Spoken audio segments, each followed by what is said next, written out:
is the house. I want this house so much.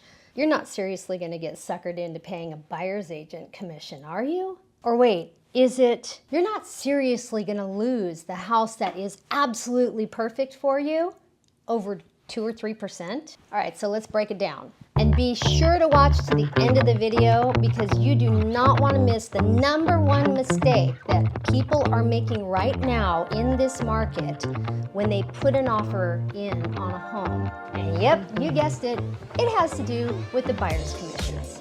Agents' commissions have always been negotiable, always. Because the fact of the matter is that whatever the parties involved agree to, that's what is. Agents are free to say, this is what my commission rate is, and so buyers are free to say, I want to work with you or I don't want to work with you. But here in California, it was the default setting that the seller was going to pay the buyer's agent. Buyer's closing costs and all the rest of that was still going to cost them money, but they weren't going to have to pay their agent to represent them. Here we are, the rules have come down, and it's all about transparency. So you're going to see that you have the right to negotiate your commission, whether you're on the buying side or the selling side. Yeah, I know it always comes down to money, right? But the truth is that if you found that right, perfect home and paying your agent because the seller isn't offering a concession for the buyer's agent, it's the price of getting the home that you want. So you have to weigh that. Now, of course, it all has to work in the budget and you have to run your numbers. But if it's just simply,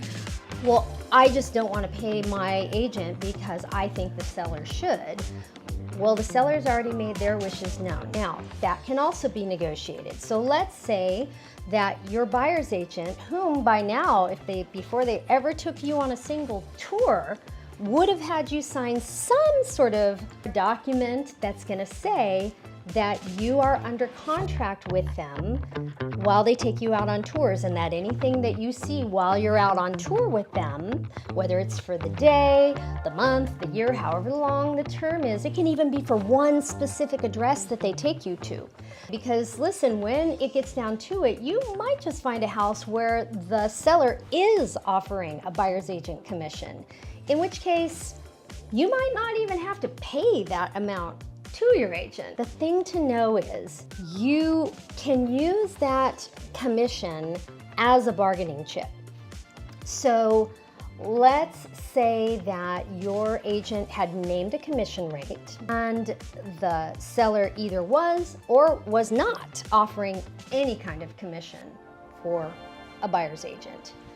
And you really want to get this bid. You'd say to your agent, let's put in an offer, and in addition to the price that we're offering, we will also say that I'm going to pay my agent's fees. So that now means that if your offer is exactly the same as somebody else's price-wise, or maybe even a little less than this top offer, you're still actually ahead of that top offer because the seller's gonna net more with you buying the home. I actually had a recent scenario where my buyers had signed with me and I stated that my commission was a certain rate. Let's just say 3%. And we go on this whirlwind tour and we managed to find the home. We found out that the seller was actually offering a 2.5 commission to the buyer's agent as a concession to the buyer, which meant that now my buyers were only going to have to come out of pocket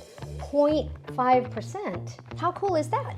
But the #1 mistake to avoid when you go to put in an offer is to not get that information, that critical information about what the seller is offering in concessions for your buyer agent, if any. And then you can structure your deal so that it's more attractive to the seller.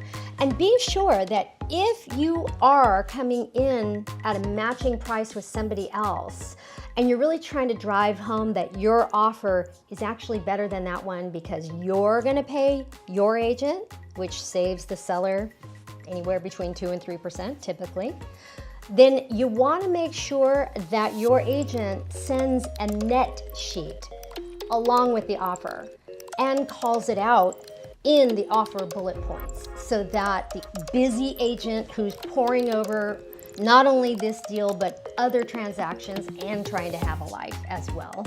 I think. Do we do that? That part I'm unclear on. So you want to make sure that your agent puts it in a very unmissable place. I don't care if that's not English, I'm saying it anyway. An unmistakably obvious place on the email in a wrap-up so that the agent knows that there is a net sheet included with the offer and it actually shows that your offer nets the seller more because you are going to pay your buyer's agent. I really hope this demystifies it for you a little bit more. And as far as negotiating the rate, yeah, everything is negotiable. And remember, you get what you paid for.